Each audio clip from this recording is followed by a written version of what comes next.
อัมมาตลาอันมีหัวข้อชื่อว่าฮู้ผิดเหย้าฮือพาหันดีเหย้าฮือเอาข้อไว้เมื่อวันที่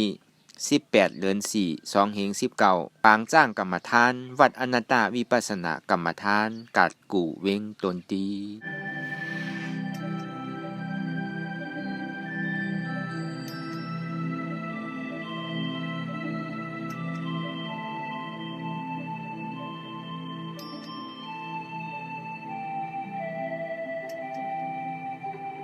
ก่อนนี้นางปฏิวัติตูกรรมในเขาอ่อนกันไวสาเยตนาสามเจ้าก่อนผู้ทางดีผู้ทาเจ้านั้นผู้เจมีเขาคาไวคาอ๋อธรรมังดีธรรมนาตาเจ้านั้นผู้เจมีเขาคาไวคาอ๋อสังฆังปิยาริยาแปดเจ้านั้นอุเจมีเข้าคาไวคาอ๋อต่อสืบกันในห้าที่ได้ดูคันธาเปิงมีพระตราสังขากรพุทธังกาติคันธาหาเปิงมีแงบในดูด้านเสาออกธรรมังกาติคันธาหาเปิงมีแงบในดูด้านเสาออก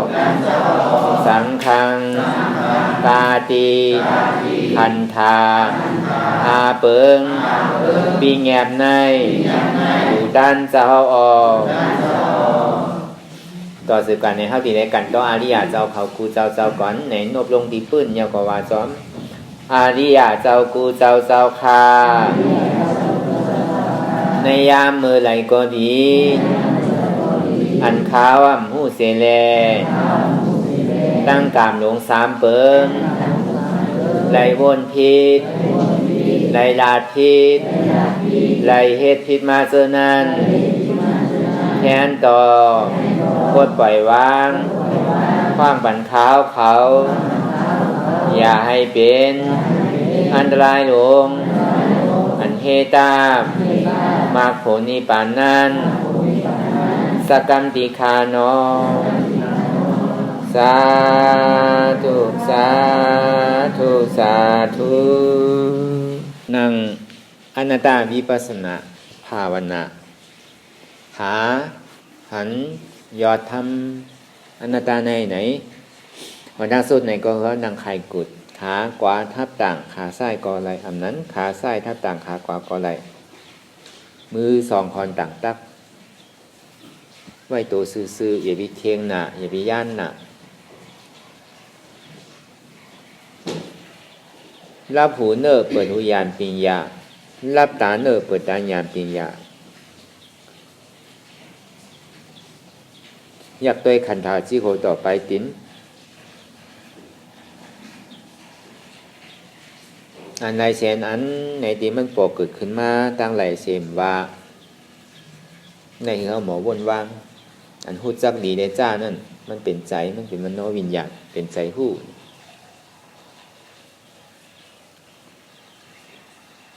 มันดังหางที่ได้หันอยู่นั่นเนี่ยก็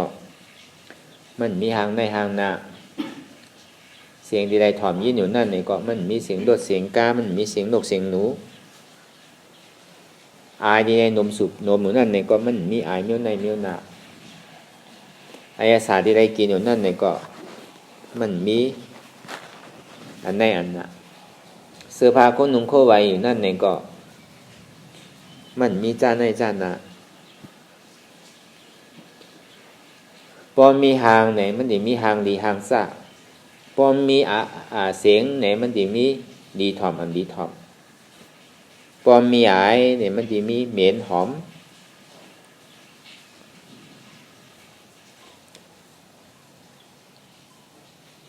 พอมันมีเมียวในเมียวนาเนี่ยมันจะมีลิเจอกินน้ำเจอกินพอมีโคนุ่งโคไว้มันจะมีดีนุ่งอ่ำดีนุ่ง างนั้นก็เป็นทางมันไล่เก่าอุเปิงอ่ำไรพองำมันไรมันเป็นอนัตตาเสียงเดียวอะไรถอมยี่หนูนั่นเนี่ยก็มันเป็นเสียงมันไรอุเปิงพองำมันไรเป็นอนัตตาอายดีในหนุ่มเหมือนนั่นเนี่ยก็มันเป็นเฉพาะมันโจแก้บ่อนกำเหลียวยาก็มันก็ดูกว่ามันอุเปิงพองำมันไรเป็นอนัตตาอายาสาตั้งกินเตียนเท่าไรกินอยู่นั่นเนี่ยก็กินเปอร์โลอยู่ใจอยู่เปอร์โลกินเปอร์โลคือคันธาเขาอยู่กว่าเสื้อผ้าโคนุ่งโคไหวเตียนเท่าไรนุ่งอยู่นั่นเนี่ยก็นุ่งปูนตาตีห่มภาพตับอันจ้าอันโวยเป็นหนังเก่าอันนี้ที่ตราภาเป็นเจ้าสอนไว้นั่นเตียนมันมาหนิดจากเตียนมันมายาเก่าเขาอันเนี้ยมันยาวติ๊ก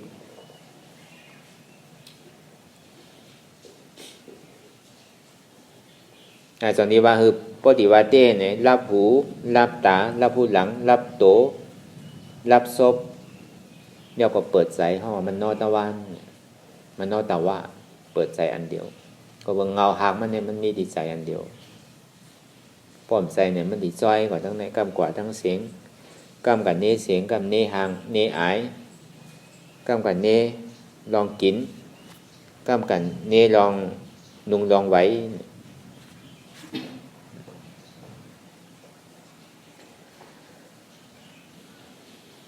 ก็แปลว่าอันเฮาติดจับกับมันมาอันมันนิจจาเฮามาเสียยากก็เฮานิจจาเฮาอยู่นั่นเฮาเจอเสียงอันดีเจอหางอันดีเจออายอันหอมเจออายสาอันดีเจอโคหนึ่งโคใบอันดี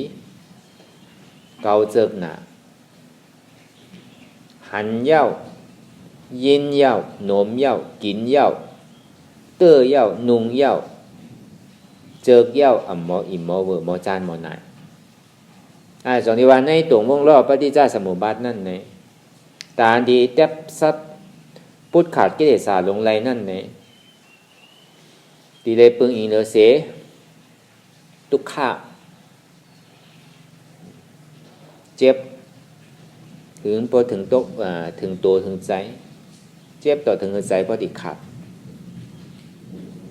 เพราะมันหันเกาหันใจหันตัวเกาใจเกาเจ็บเกายาวเนี่ยมันปิวตั้งในตั้งหน้าอันนี้มันเป็นเคืองตาดีผ่าสัตตะแปดตรงวงรอบปฏิจจสมุปบาท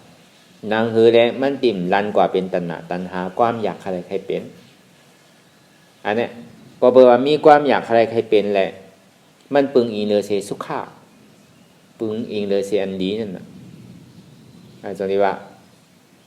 เข้ามาป่องใจในทุกข้าสุขาเนี่ยก็แล้วอุเบกขาเนี่ยมันกำหนำนั่นเนี่ยพอยางจ้างตื้อกรรมมาเนี่ยเขาปล่อยเป็นอุเบกขาอันว่าปล่อยเป็นอุเบกขานั่นแน่ก็ย่ำไปใจเตอในอุเบกขานั่นเนี่ยก็มันยังมีโมหะมาหน้าใหญ่อยู่มันเห็นถืออัตตานอนรับมันเห็นถืออัตตาตายไหลการที่เผากิเลสาหลงนั่นในตีเลยปึงอิงเดอเสลมแหงไพลูกลินแคมน้ำแหงเนี่ยในโลกลอกาเขาในโลกกัมพาในก่อนนั้นนังเก่าเมื่ออันโลกตีลู่หายกว่าเมื่อตีล่างกัมพานั่นในก่อนลมแหงไพลูกลินแคมน้ำแหงตาวันออก1 หวย2 หวย3 หวย4 หวย5 หวย6 หวย7 หวยในข้าวตั้งหลายกำผังหลายกับกระโจดิเผาเปียดอันแกนโลกเนี่ยมันก็เหมือนนั้นหนังเก่าแกนกิเลสานั่นในขั้น5อย่างนั้นแทงก็ไปหางในมือข้าวยำนั่นไหนมันมีอยู่2 เปิงเมื่ออันพุทธะข้ามพระเป็นเจ้าผู้หันหู้ก็หู้ก็ตื่นก็หู้สังละหู้ว่าทุกข้าเป็นอนัตตาตื่นปองว่าสังละตื่นก็ปองว่าอันตายเป็นก็อันอันตาย จนนี้มีคนผีคนสางเขาไหนมาบอกข่าวถึงในโลกลอกาเขาว่าในข่าวตั้งแสนปีตั้งนานนั่นเนี่ยที่มีเจ้าพุทธะป้องเกิดขึ้นมาในโลกยาวเนี่ยก็ไหลก็กาปานพอยามนั้นในเนี่ยก็ไหลก็หา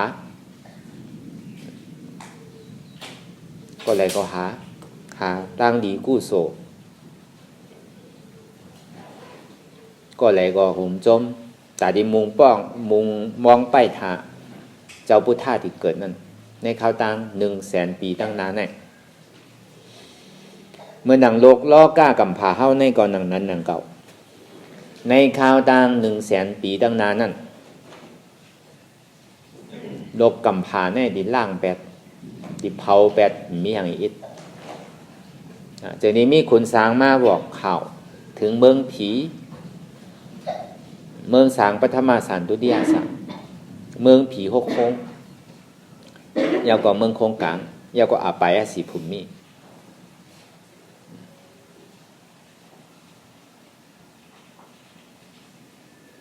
อาปายสีภูมิสี่ตั้งแต่สัตว์เดรัจฉานเปตะอสุรกายนาลายยาวกว่าเมืองโค้งกลาง1เป็น5เมืองผี6 โค้งเป็น11ยาวกว่าเมืองสางทั้ง2 โค้งในเป็น13ใน13 โค้งในเนี่ยเพราะว่าภัยร่างกำพายาวในที่เผาแปดเสียงๆติ่มข้าง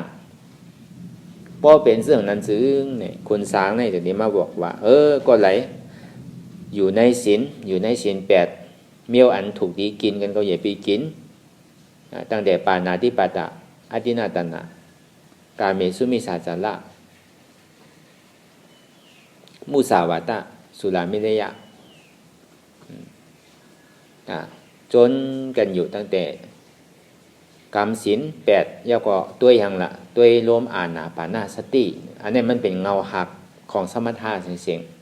ๆตัวลมเข้าลมออกเมียวอันกินเมียวเสือกินเนื้อก็มกินเมียวอันถูกดีคาดีแฮมกันก็มคามแฮมก็บอกว่าเพราะเฮ็ดจังนั้นซื้อเนี่ยมันดีตกลงตั้งแต่ก็เลยก็โกตายเมื่อข้าวยามนั้นก็เลยอันนำโกตายนี่มีสัตว์ทั้งหมดก็คู่กรรมหมดเสียงๆข้ามแฮมกันตั้งแต่บกปกมงแมงต่อถึงตัวจ้างตั้งแต่พี่สางเขาทั้งหมดทั้งสิ้นโดยลมเขาออกพอตัวลมเขาออกยาวเนี่ยพอใจขาดกว่ายาวเนี่ยก็ขึ้นกว่าในจันตาดิยาสานขึ้นกว่าตั้งแต่ดูป้ากลายเป็นทางกันเชียง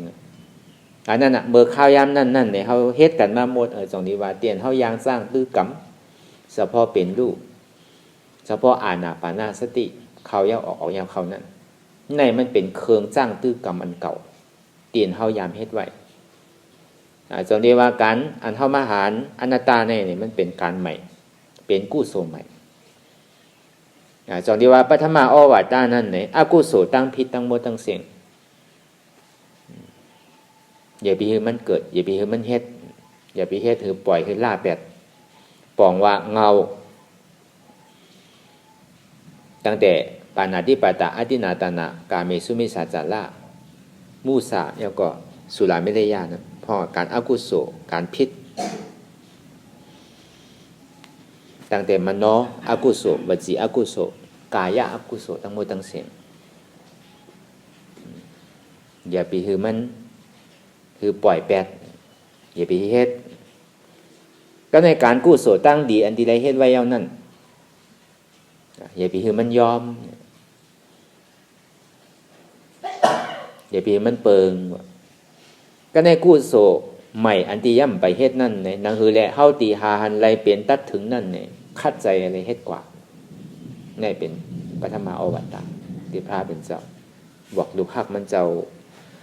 กำนำแต่ก็ปฏิวัติเต้เนี่ยก็ตะลาอันที่สู่หาสู่หันสู่ไรสู่เป็นอย่างนั้นหาอนัตตาหาอนัตตาไรอนัตตาเป็นอนัตตาอย่างนั้นหาปรมาตหันปรมาตไรปรมาตเป็นปรมาตอย่างนั้นก็เบอร์เมื่อข้าวย่ำนั่นเนี่ยเป็นเจ้ายาหันตาเสียงๆในเหียงไปเป็นอิหิภิกขุไรบวชตีพระเป็นเจ้าเสียงๆอ่ำไรเสียงกันอ่ำไรมักมันกันยาก็มาทมยากันมือเหลือน3 ม้วนมือเหลือน3 ม้วนเป็นปฐมาอวตารไอ้จังที่บอกลูกฮักมันเจ้าว่า ตละอันสุหาหันไรเป็นหาอนัตตาหันอนัตตาไรอนัตตาเป็นอนัตตาอย่างนั้นนั่งหือแลตะกาซ้อมเขาอันที่เขาไรหลูเปเจสีป้าปริขาราทั้งหมดทั้งเสียงเตียนเขากับย้อนคอเขากินนั่นนั่งหือแลเขาติ่มซุ้มเขาหลายพักหลายนั่นเอาธรรมะตราในกาสั่งกาสอนเขาปอกว่าในปีกว่าจ้องกัน2ก็กว่า1ก็อันเนี้ยเมื่อปฐมาอ่อนตั้งนั่นเนี่ยก็บอกว่าเป็นเจ้ายาหันตาเสียงกล้วยกะพอมาพองยามมือเหลียวเนี่ยเพราะว่าเป็นพุทธุชนะข้าเป็นเจ้าดีว่าคือละธรรมะตราอันหนังเฮาว่ามาเมื่อเจ้านั่นอันว่ามาเมื่อเจ้ากับนำได้เปิ้นเอาใจกันในเมืองบานก็เปิ้นว่ากันในเมืองไทยก็ว่ากันอยู่อากุโสตั้งพิษคือ8ที่เต้ๆๆใจว่าที่เจ้ายาหันตาเขาก็บอกว่าอากุโสเขาเมี่ยว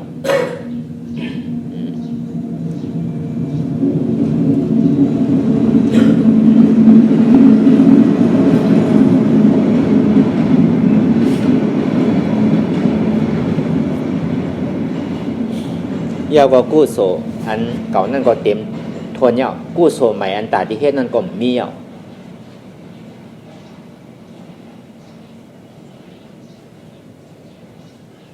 ก็เพราะว่าการปานพ่องยามเหลียวเนี่ยอันว่ากู้โสมโดยเฮ็ดยาวการโมดยาวการเสียงยาวเนี่ยอันนี้เป็นห้องว่าเจ้ายาหันตะอันมีการตาที่เฮ็ดยาวตอนนี้ว่าปอการปานพ่องยามเหลียวเต้ไหนที่ได้ว่าคือละอากุโสตั้งพิษตั้งมดตั้งเสียงนั่นคือปล่อยเอาศีล5เป็นเพราะเขาก็คือเข้าใจง่ายๆนี่ก็ฆ่าตัวใจตายลักโคของเปิ้น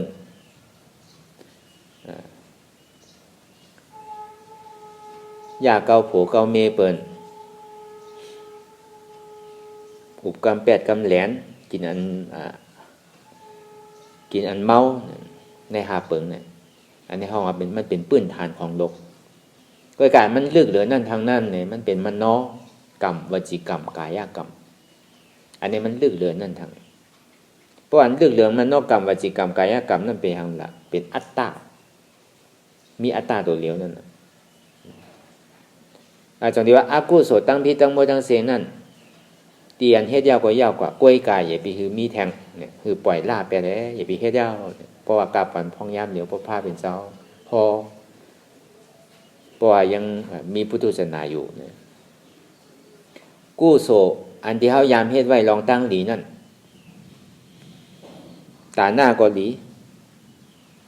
ศีราก็หลีสมถะก็หลีอย่าไปคือมันยอมกู้โสใหม่อันที่ย่ำไปไรนั่นคัดใจคือมันไรแลคัดใจหาหันตัด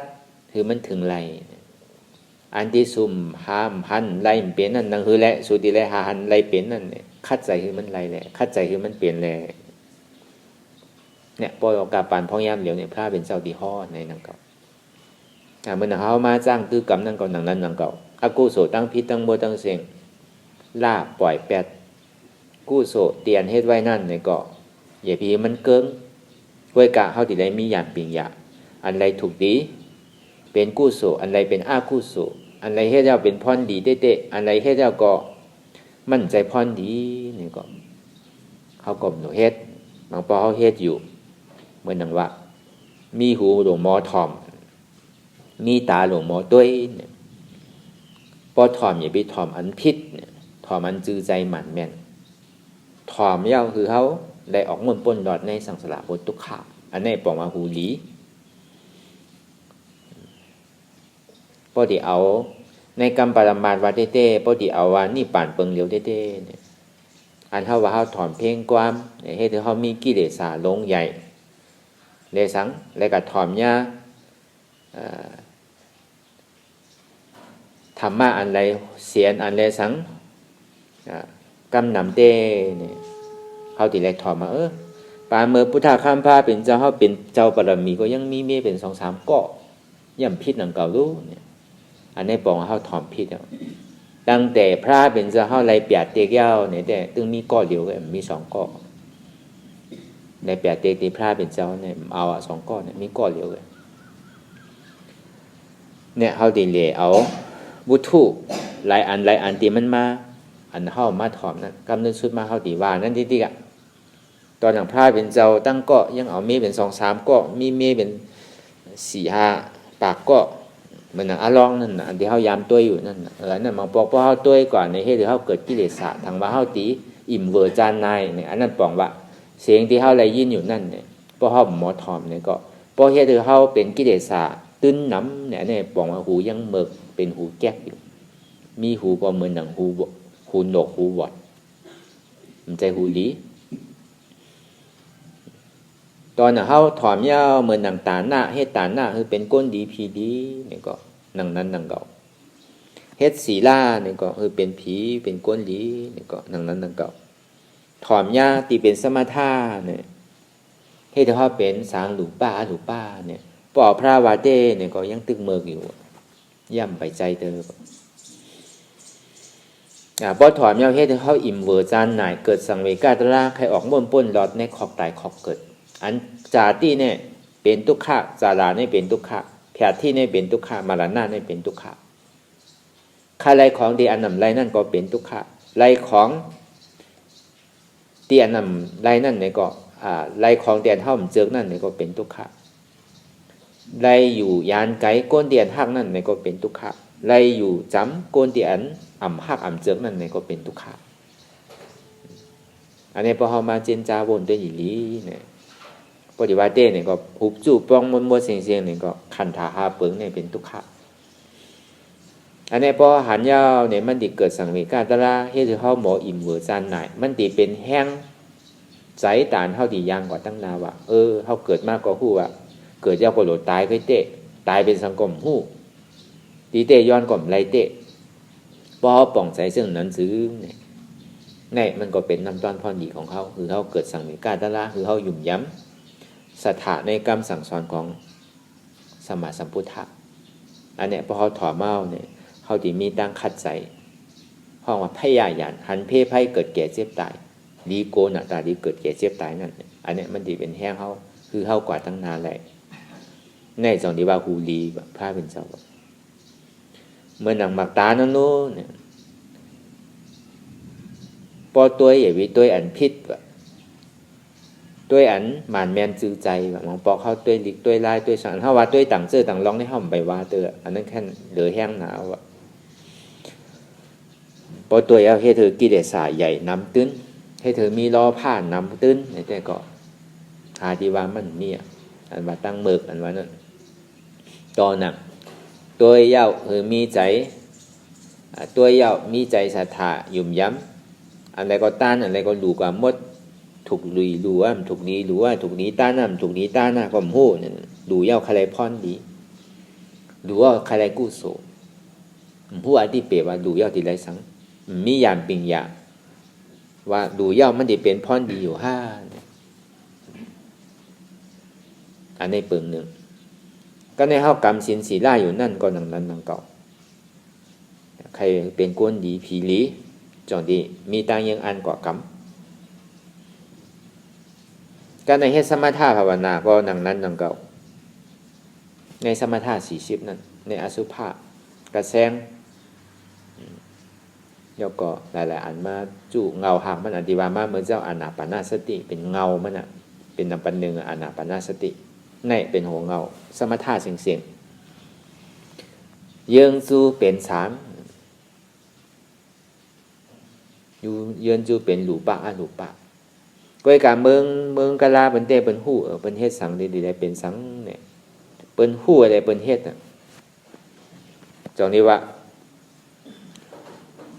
บ่ฮู้ได้เฮ็ดเนี่ยมันผิดอ่ะบ่ฮู้ในเฮ็ดสังก็ผิดติ๊กๆอ่ะลาลีเฮ็ดก็ผิดติ๊กๆอะไรเป็นสมถะอะไรเป็นวิปัสสนาก็บ่ฮู้อันนี้บอกว่าลาลีเฮ็ดกว่าก็ผิดมันก็บ่อะไรนำเก่าบ่ฮู้ได้เฮ็ดเนี่ยก็ย่ำผิดมันดีแล้วก็เป็นสางหลูป้าหลูป้า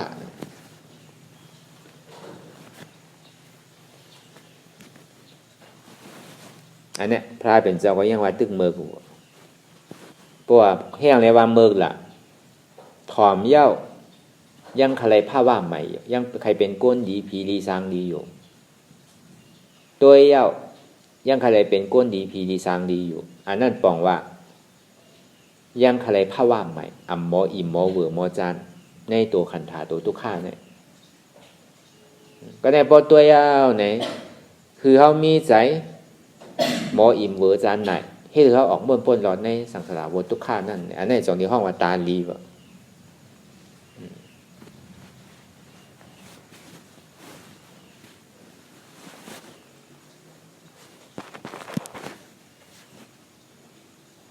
ก็เพราะว่ากำเนิดสุดมาเต้ๆพอสุดตึกเนี่ย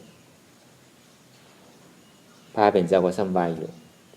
ตึกว่ามันป่อมไรเต้ๆเอาเนี่ยกู้โสตั้งดีเตียนเฮาเฮ็ดอยู่นั่นเตียนเฮามีญาณปิญญาเฮ็ดอยู่นั่นเฮายังรู้หันถึงเฉพาะที่มันที่มีอาโจมันที่มีพรดีเหมือนเฮารู้ตานะเฮาบ่ว่ารู้ที่กวนตีหุ่นเจ้าหุ่นจ้างเขาเตอเฮาดูปันสัตวะตั้งหมดตั้งเสียงตั้งแต่หมดปกมงแมงพอตั้งใจดูตั้งใจต้านเต้นี่ก็ตั้งใจตั้งค่อยเอามือยืนปันเต้ๆนี่แต่ก็เฮาอิดหนูเขาแล้วเฮาดูกว่ามีใจยังดูเย้าก็บ่อิดรู้เลยดูกว่าอันนี้จังที่เฮามันเป็นฐานหน้าตั้งแต่สัตวะต่อถึงกวนมีศีลมีศีล5ศีล8ศีลปากปลายศีล2ปาก27ศีล3ปากปลายต่อถึงดูอริยะเจ้าเขาทั้งหมดทั้งเสียงในสังอันเนี้ยพอเขามีอันในไว้ในสังอันนั้นเขามีศีลมันตั้งแต่ศีล5ศีล8ศีล10ศีลปากปลายศีล2ปาก27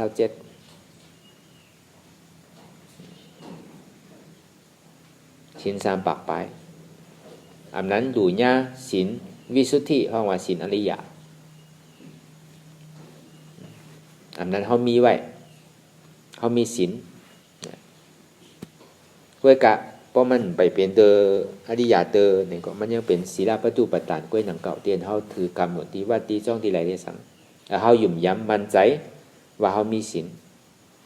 อันที่สอง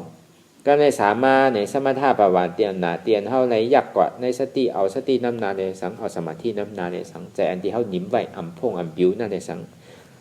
วนถึงพระเป็นเจ้าในสังวนถึงทำคำสั่งสอนพระเป็นเจ้าในสังด้วยอานาปานาสติในสังอันนี้พอมีไว้กับตัวเขาตีสุดมันไปไรเตอเนี่ยก็อย่าไปลืมหนังเขาอันนี้มันสุดเดียวเหมือนหนังว่าเฮ็ดไรเอากวามไรไปไรมาไรเอาตีเกศสุดมันเนี่ยพระเป็นเจ้ายังซื่อๆล่ะมันก็ติ่มในกับโตกตีจ้าเป็นก้นเป็นผีก็สั่งทุกก็ตีเลยก็ยังดีเลยเสียตีกับตกตีจ้ากล้วยกาเมินเขายังหูหลีตาหลีลักษณะ32เต็มทนดีงามหมดนั่นเนี่ยแต่ก็เขาตีเลยเฮ็ดการใหม่การกู้สมใหม่เตียนเขายามเฮ็ดเนี่ยเขาตีเลยเฮ็ดเขาตีเลยจ้างตื้อกรรม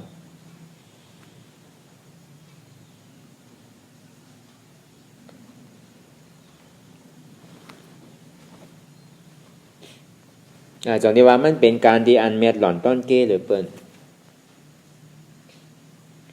การเรียนมันหาตัวหาใจเจ้าเก่าการเรียนวานเขาหักหนาหรือเปิ้นนั่นเป็นเก่าเนี่ยพอหักเก่าหนาหรือเปิ้นนั่นเนี่ยก็เข้าตีเลยเอาเก่าปดอันนี้มันจะนิสังถูกในเมื่อเขาอย่างก็เตรียมทนหนีงามมันนั่นพอเขาตึกหนุ่มตึกกรรมแค่ดีคัดใจเมื่อยังอ่ำไปเท่าเตอเมื่อยังลุกง่ายมากง่ายเมื่อยังมีตั้งหัตถานอยู่เมื่อยังมีแห้งตาดีเฮ็ดอยู่นั่นหูยังดีตายังดีอ่ำเป็นสังอ่ำเป็นเล็บแพะอ่ำเป็นตายผักอ่ำเป็นยอกาจับโตน้ำยังเป็นก้นยังตึกกว่าอะไรมาอะไรอยู่อันนั้นพอฮัดเนี่ยเขามันก็จังป่องกว่าพอไปว่าเท่ามากกันแน่แก่มากกันแน่ลูกเป้โตมากก่อนเมเป้โตมากก่อนมันเย้าเห็นบอกพอเลี้ยงดูก็เลี้ยงร้านก็เลี้ยงแดนเย้ามันตั้นเห็นบอกการนั้นมันสุดเห็นบอก cái này bao chấm thao ma yao này mi hú có hú nục mi tà có tà môเป็นว่าสังก่อมยินแต่เขาที่เข้าใจเนี่ยมันสัมหยาบมันหยาบเพราะลักษณะมันเต็มทั่วยาวเนี่ยแต่มันที่ป่องใส่เนี่ยมันหยาบจนที่ว่าเมื่อเขายังเต็มโทนดีง่ามหมดนั่นอย่าปีลงอย่าปีลุ่มเขาหลอกคัดใจเลยเฮ็ดกว่าติ๊กๆหาขิงข้าวยามส่วนโตการที่มันยาวนี่มันมีนำนะใน1 ปีมีอยู่3 ปาก60 วันเนี่ยเอาการส่วนตัวเขา7 วัน9 วันก็ได้เขาก็ถูกที่คัดใจอยู่เพราะเขาหักตัวเขาเตกก็บอกว่ามันตีเป็น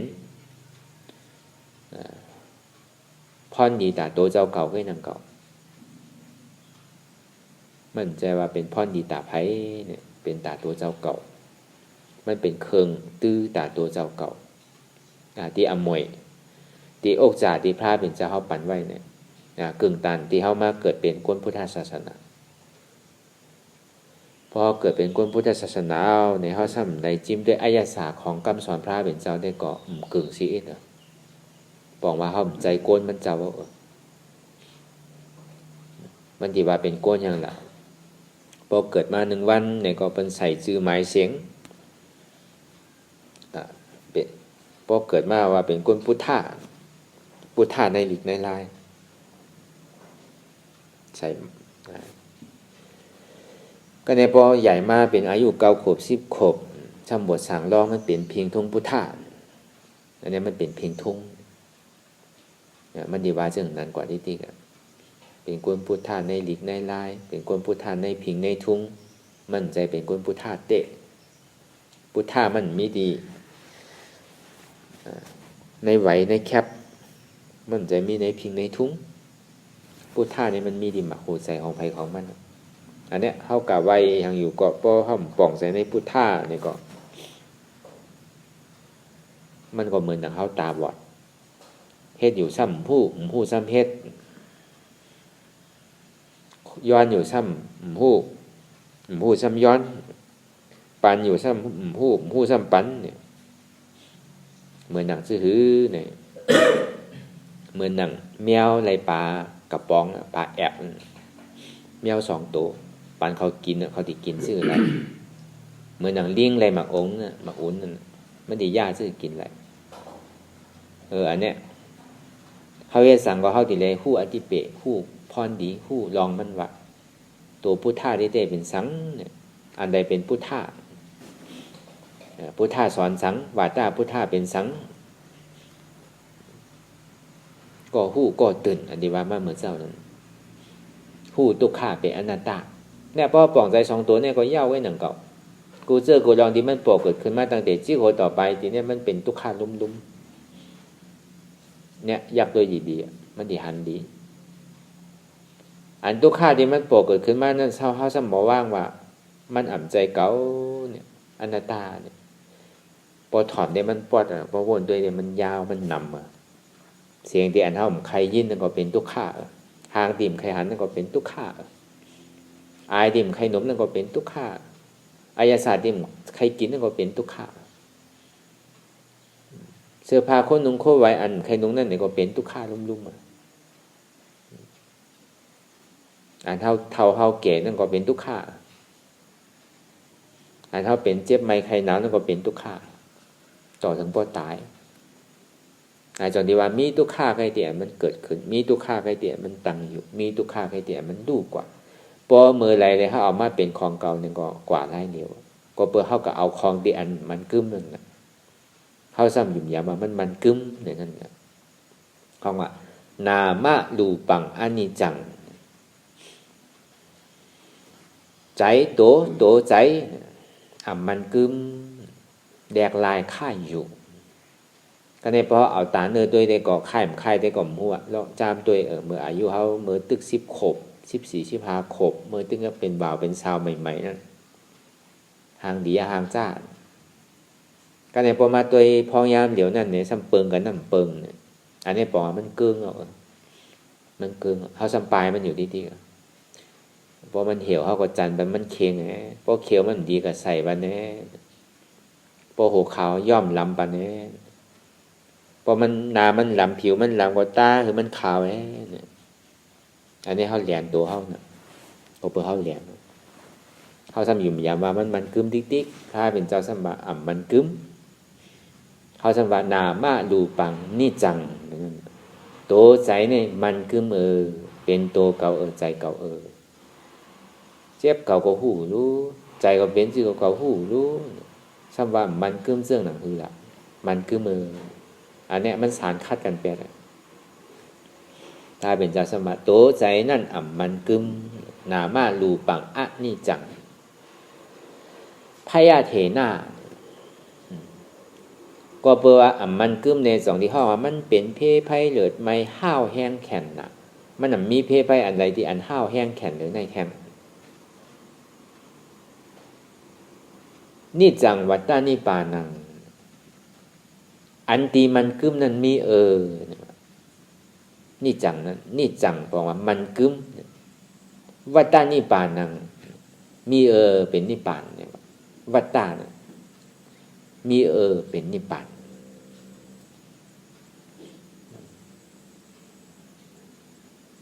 นามาดูปังทุกขังก็แปลว่านามดูตัวใจนั่นมันกึมแหลกลายอยู่แหละส่วนที่ห้องว่านามดูตัวใจนั่นเป็นทุกขะพยาเถนะมันมีเพศภัยอันไรที่ห้าวแห้งทุกขะขันใจตันในไรกับในห้าวซ้ำวาซึ่งนามาดูปังสุขขังตัวเขาเนี่ยเป็นของเก่าใจเขาเนี่ยเป็นของเก่ามีเก่าก็สุขะเลยบนในโลกโลกาเนี่ยมีไผอันเปลี่ยวเลยเก่าเนี่ยทุกข้ามีดีไรล่ะเขาดีว่าซึ่งนั้นปองก้วนก็ค่ายไปเนี่ยหยาบยังพอมันอยู่หยาบก็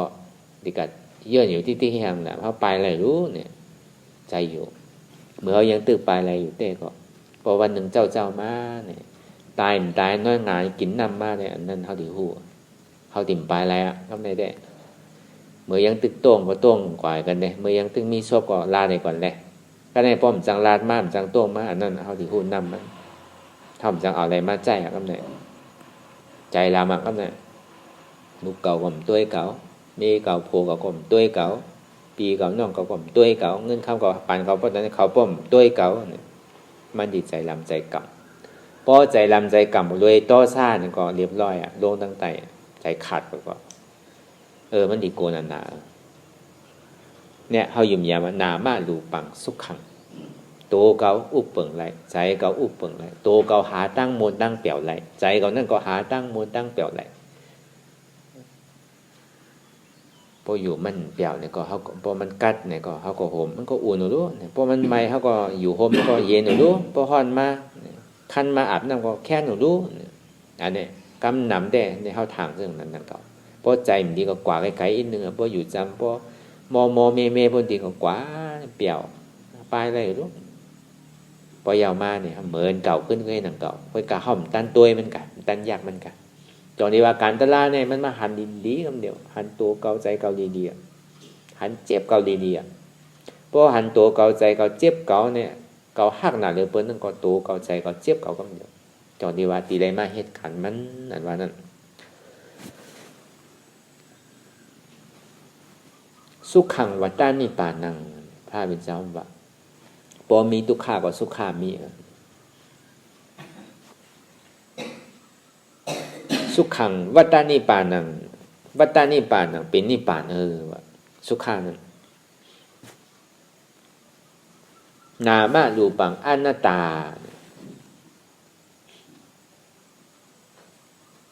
นามรูปนั่นตีเตมันก็เปิดมันกึมแหละก็เปิดว่านามรูปนั่นมันกึมในส่วนที่ห้องว่ามันเป็นทุกขาก็เปิดว่าทุกขานั่นอู้เปิงพองมันไหลในส่วนที่ห้องว่านามรูปนั่นเป็นอนัตตาเขาสัมบาหือนามารูปังอัตตานามรูปในเป็นเก่าตัวใจในเป็นเก่าเก่าในเป็นตัวใจเก่าอู้เปิงอะไรเชียงเก่าว่าสังก็เป็นถอมเก่ามันหมดตัวเก่าก็อู้เปิงอะไรใจเก่าก็อู้เปิงอะไรอาติมตายให้ปอกถ้าสั่งมันดีอยู่เป็นเฮงปีแสนปีเพื่อนถ้าติมตาย ตีเต้มันเนี่ยก็เฮาตั้งหมดตั้งเสียงได้เนี่ยเฮาว่าทางบอกกะ7-80 ปีเมืองกะคนได้มือเดียวได้มันอยู่ถึงปากแล้วนำกว่า80บอกกะ50-60เมืองเนี่ยก็กว่ากันหมดมีก็อยู่ในศาลาที่ไหนกว่าหมดเนี่ยในใจเฮาลึกๆเด้เฮาก็ถามว่าเฮาติ่มตายเมื่อไรก็มันตันเมื่อไรก็มันเป๊ะเมื่อไรก็ก้านอยู่ที่เนี่ยอาบเหมือนหนังตัวเจ้าก็ติ่มตายพอป้อมพึกไว้คำเดียวพอเขาพึกไว้เขากลัวมากหรอกพี่มันละหน้าใครมาเมื่อไรก็มาหรอกเขาพ่อมาตาดีตายเนี่ยตีได้เฮ็ดเช่นไหนกันตีได้ฮัดเจ้าหนังไหนกันเมื่อจะดีกว่าไรป้อมฮัดเจ้าหนังนั้นไหนแต่ก็ป้อมมันมามันตันหัวมาละหน้าเนี่ยมันมาไพ่น่ะมันเด็กหนุ่มเด็กเท่าตึงหนุ่มยุ่มไปเอาเดิมมันว่าอะไรตึงมีเมียใหม่ๆโพใหม่ๆมันไปใครได้เติมมันว่าอะไรตึงมีลูกดีหักอยู่มันไปเมื่อเติมมันว่าอะไรตึงมีหลานอ่อนก็เร็วแค่เนี่ยมันไปใครเมื่อเติมเนี่ยมันว่าอะไรนั่งเขาเดือดใจหรืออกเดือดใจนะว่าคันใจเพราะแต่เนี่ยลูกหยาบนางอยากกินหยาบมือไหลก็มาเอาก็ไว้ล่ะพี่มันนั่นนั่นมันก็ว่าอะไรนั่งเขามันใครตายก็ทำปบวันมันมากกว่ามือหนังเก่าก่อนใครตายเนี่ยฮะตั้นหัวกว่าไว้แล้วจองนี้ว่ามันว่าอะไรตั้งนานนั้นอนาคตตั้งนานนั้นเท่าที่เป็นสังกอมพูดแหละจองนี้ว่ามือมันอ่ำไปตั้นเท่าเตือนนั่นเท่าที่เลยตั้นหนอนตั้งนั้นจองนี้ว่าพระเป็นเจ้าว่าก็เลยเสมบ้าเนี่ยเพราะอะไรถอมยาจ้างยาตลาดเสจ่าเข้าว่าวิปัสสนาญาณเย้าเนี่ยอย่าไปไปเมืองฟูกว่าพออะไรถอมเอาเนี่ยนั่งตอนนี้ถึงเมืองแรงพาเป็นสบายอย่าไปไปเอาแบบมันพัวติมามือไหลลูกเหมือนหนังโตแตกมือพามเป็นเจ้าก็มีอยู่ลูกเหมือนหนังเจ้าอันที่เป็นร้อนป่วยนั่นอันเฮ็ดเจ้าแมดอยู่คือมันกัดโจมไม่แล้คือมันกัดโจมตีน้ำปังหลายเลยก็ในชามีมันก้อนเหลียวเดี๋ยวสินั้นตายหมดมันจังดีลุยน้ำก็เนี่ยมันมีเสื้อผ้าน่ะเพราะลุยมันกว่าไรเราถอดเสื้อผ้ามันเสียงร้อนป่วยในลุยมาถึงฝั่งเขาก็มาเป็นมาตายลืมไม่ที่ฝั่งพอตื่นเจ้ามาเนี่ยมันก็ยางกว่าก็ในก้นวานหันในห้องว่าเป็นยาหันตาเป็นเจ้าแมสนั่นก็ในมันก็อยู่กว่า10 ปี20 ปีนั่นก็ในใต้ก้อมันอันเป็นช้างนั่นเมื่อปันพระกัสสปะเขามีอธิษฐานจอมกันตึงเสียงมีอยู่6 เกาะเขามีอธิษฐานอันนี้เขาติดได้ถอมยินอยู่ป้าเจ้าก้อนในป้างก้องซ้ำเป็นเขาก็จ้างจอมกันขึ้นกว่าเนื้อร้อยสูงไว้เหมือนเขามาทบญาศาสนาเมื่อเร็วเนี่ยพอหอมเลยตะลาแต่ขึ้นกับมีอธิษฐานกายโคขึ้นกว่าเนื้อกล้องสูงไว้ก็เนี่ยก็เอาขึ้นไหลนั่นถีบล่วงแล้วจังล่วงแล้วนางตะลาใครตายเอาปล่อยมันตายป้อมไปไรตะลาได้ไปกว่าเนี่ยก็ในเจ้าทางป้างในพระเจ้าเขาเป็นยาหันตาวินกว่าพอวินกว่าก็เอาซ้อมเอาเขาซ้อมมาปั่นเขากินเขาก็ย่อมกินเขาใครเสียเสียจ่าเจ้าเขาป้วนก็ป้วนกว่าดอกพวกข้าเขาไปไรตะลาเตอแต่กินเขาแต่มันเจ้ายาหันตาในเปิ่นมีใจจับจังเรากว่าก็ในทางก้อให้เป็นอนาคามกว่ามันก็ได้อภิญญาเหมือนกันดังเก่าวินกว่ายาก็เอาซ้อมมาปั่นเขาก็ย่อมกินมันก็จังให้เจืองก็ปลายป้วนกว่าเพราะเป็นเช่นนั้นในสีเจ้าเขานั่นก็ตายไปเสียงๆหันตุกข้าเนี่ยบนตุกข้าเป็นอนัตตาเนี่ยอันไหนแกหันตุกข้าหูตุกข้าเป็นอนัตตาก้อยกรรมไปไรบางก็เป็นผีบางก็เป็นก้นเนี่ยก็ในเมื่อกาปั่นพระเป็นเจ้าก็ตมาเขาเนี่ยป้าเจ้าก็ในก้อนหนึ่งมันก็ยังตึกเฮ็ดเจ้าแม่แต่ในแพทย์นำมาคันมัดไหมกุ้ยไตเต้นไตอ้างบันเปิ้นเป่ากระถาบันเปิ้นอยู่นั่นน่ะมันก็ว่ามันเป็นเจ้ายาหันตาของว่าพุทธเจ้ายาหันที่เกิดเนี่ยยาหันตาที่เกิดก็ในคุณช้างอย่างนี้มาบอกมันว่าเมื่อยังตึกมาเฮ็ดเจ้าแม่ปลอมอยู่เนี่ยเมื่อเหลียวพระเป็นเจ้าก็ตมาเนี่ยพุทธานว่านี่เกิดขึ้นแล้วกว่าไว้ๆแลพอมันได้ยินว่าพุทธานเนี่ยก็ใจมันเนี่ยเป็นปีที่เกิดขึ้นในข่าวต่างหลายโยจนาพอดีอ่านมายางก่อนนี่อ่านโหเลินมัน ก็ว่ามันมีศรัทธาแห้งป่นตีน่ะเดี๋ยวก็เปิดมันมีเจอพันไว้พอเป็นเช่นนั้นก็ยางตึงขึ้นพอยางตึงขึ้นยาวนี่ก็กะฮอดตีสองนาพัดตูวัดวิรุบุญพระเป็นเจ้าตึกตีกะตุ้งซ้อมมันจะมีคอถอมตะลาผ้าเป็นเจ้าขาขาเขาย้อนถอมตะลาขาก่อมไปตั้นก็ดีเมื่อตุ้งซ้อมก่อนก็ปอกกับปอกมากกว่าเมื่อก่อนถอมมันไรคาเจ้าวันตายอันวันนั้นเขาพูดไรคะวาอินวันนั้นก็พ่อมันขายอิดมันเจ้าจังดีว่าเสียงที่อันเมื่อไรยินอยู่นั่นอันที่เขาสอนกันเนี่ย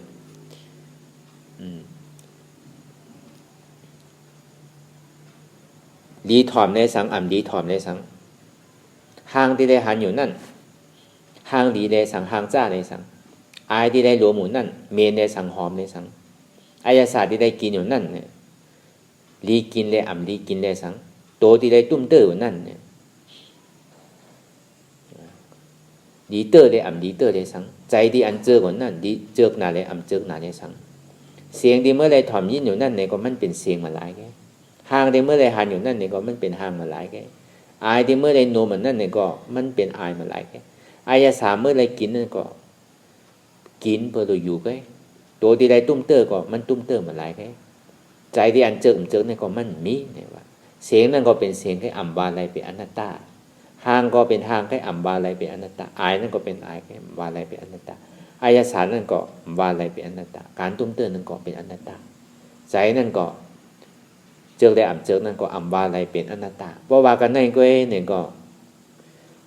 เจ้าเนี่ยก็เป็นยาหันตากว่ากำเดียวเจ้าธรรมะปะละเนี่ยเจ้ายังหมดลืมกว่าก็ในว่าเป็นยาหันตาก็พระเป็นเจ้าตีว่าอิหิภิกขุเนี่ยก็มันสำได้ดูสังการไหมเพราะเป็นเรื่องนั้นแล้วก็ที่ไหนก็เมื่อกะหาภาสังการเนี่ยกูปอกในภาสังการมันหายหยาบน่ะเปิ้นที่ได้เฮ็ดเนี่ยอ่านโห10เป็นเดือนวันมาที่ได้พื้นนึงให้ง่ายๆเนี่ยก็ในพอมันออกมาเนี่ยก็กายนั่นน่ะโวกายนั่นน่ะไปยาก็เรียนเขามาต่อมันตายคำเนี่ยเอานี่ป่านคำเดียวอันเนี้ยเจ้าป้านเนี่ยอันเนี้ยเมื่อนังนั้นนังเก่าเฮาฮู้อะไรน่ะตั้งนาเฮาที่เป็นสังฮู้อยู่ยามเกิดวันเกิดปีเกิดก็กะเฮาซ้ำตีตายยามใดวันใดปีใดเฮาฮู้แหละไอ้จอนที่ว่าเมื่อมันไปตั้นเฮาเตอนั่นเฮาที่ได้ตั้นหนตั้งมันก่อนอย่าไปฮือมันตั้นหนตั้งเฮามันก่อมรอได้นังเก่าตอนนังเป็นเจ้าย่าหันตาเฮาก็วิวากที่ได้เฮ็ดไว้พอดีอ่านวัตถุมันนำนะอันนี้เขาก็มาสอบหาตัวอันเนี้ยถอมันอายตนะนี่ไงก็ว่าเป็นเจ้าไรมีเจอมีพันไว้นะไรเฮ็ดไว้เนาะอันนี้เขาปองอันใดเซมบาเดียนว่าก่อนนั่นเนี่ยก็มันก็เป็นของดีเขามันหมดอ่ะมันหายกว่าตั้งไรตกมันโดนกว่าตั้งไรมันหายป้นกว่าตั้งไรอาสาและกเทนาเนี่ยอาสาและกเทนาเนี่ยมีร้อนมีแกนเนี่ยพอใส่ตั้งเหนือลงตั้งไตเนี่ยสาหลังวัตานิปานังเมื่อหนังตุ้มกล้วยมีรอนมือแก่เมื่อหนังบวกไม้ใส่ตั้งเหนือลงตั้งไตนิปานังประมังสุขังอันดียาวที่สุดนั้นเดือเสียนิปานเนี่ยมีอย่างไทยเล่าอันนี้กำหนาสมบัติ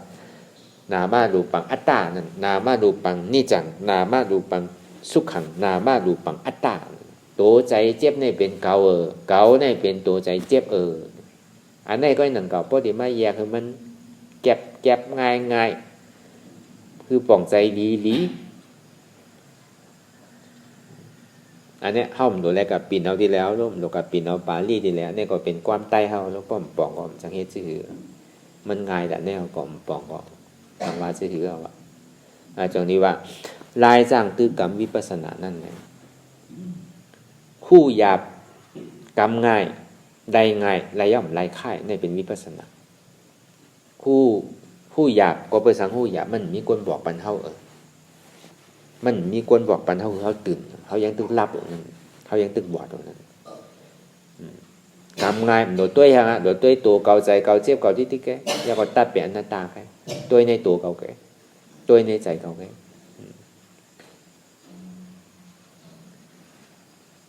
ไรง่ายเนี่ยพอตุกขาสุดเสียงเกียงหายกว่าอัตตานั้นตกพุทธขาดกว่านี่ก็ไล่เอาไล่ย่อมไล่ค่าย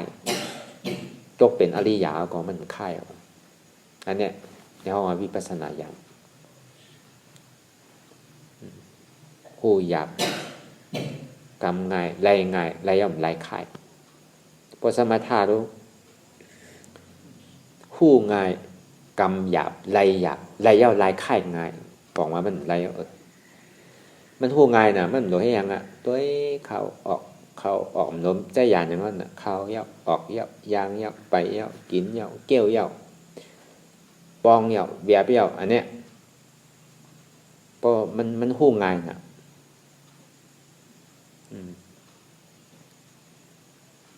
กรรมซ้ำกรรมหยาบนะแต่ที่เฮ็ดเนี่ยมันง่ายๆเอาสติน้ำนาเนี่ยมันง่ายๆทุกข้าเตะซ้ำคือตัว3 ศอกเนี่ยตัวไผ่เนี่ยมันอยู่หยาบเตะอันนี้เขามาเฮ็ดวิปัสสนาเนี่ยมือเขามันนั่งได้น่ะเขาโดดนั่งใจนั่งนี่มี2 นาที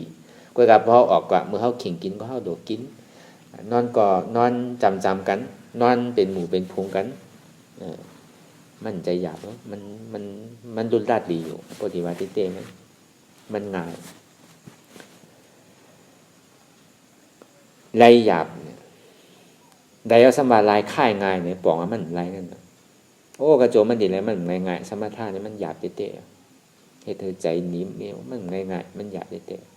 ๆอันนี้ปองว่ามันไล่ป้อมไล่ก็ห้อมโลกามุงมองมันเนี่ยว่าเข้าโดยเอาอันคอดีนึงน่ะหู้หยาบกำง่ายไล่ง่ายไล่ย่อมไล่ค่ายโดยเอาตัวไหนมันหู้หยาบเอาลูกเขาก็มาปองในเสจ่าสีป้าในตัวในใจในเจี๊ยบเขาในโมเดลคือเขาบ่นยาว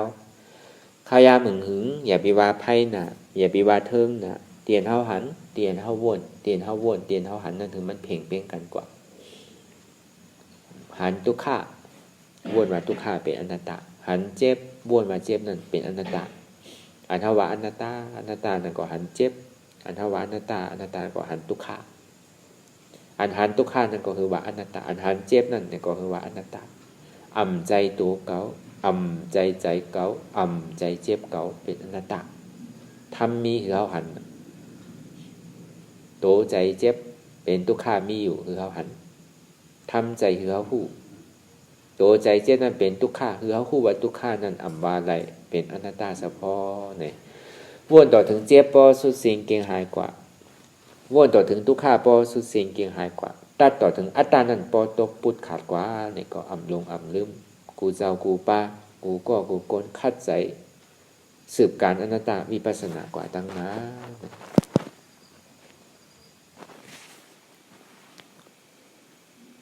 ลองตั้งมันเป็นอยู่กูเจอกูอย่างใหญ่ข้องขำไว้ดีใจคู่ถอดถอนออกดีใจคู่หรือมันออกเสียงก่อน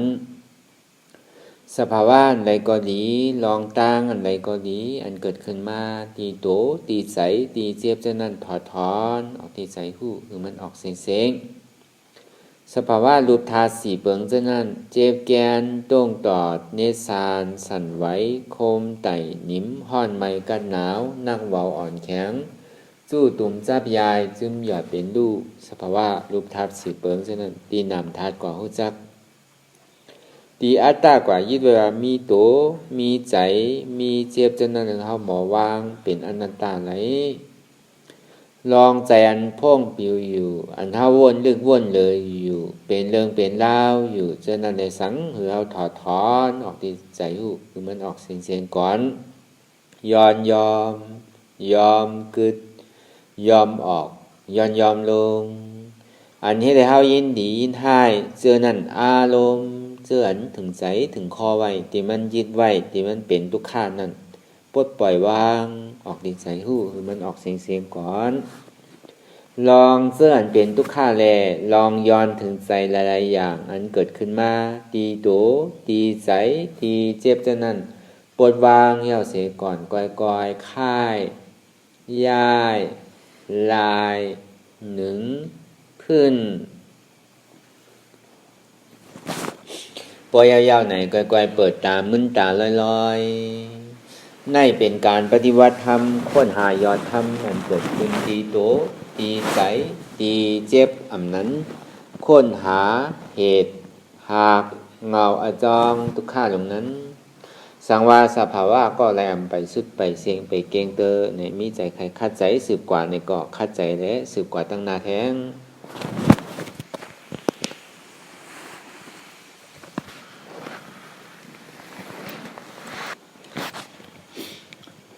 ต่อสืบกันในเฮาดีไรแผ่เมตตาถึงเวยเนี่ยสัตวะตั้งหมดตั้งสิ่งก่อนในดินเฮาอะไรมาสร้างคือกำเหตุหางเอาจองสุขะเต็มทนดีงามยาวไหนนั่นคืออะไรผลอาจู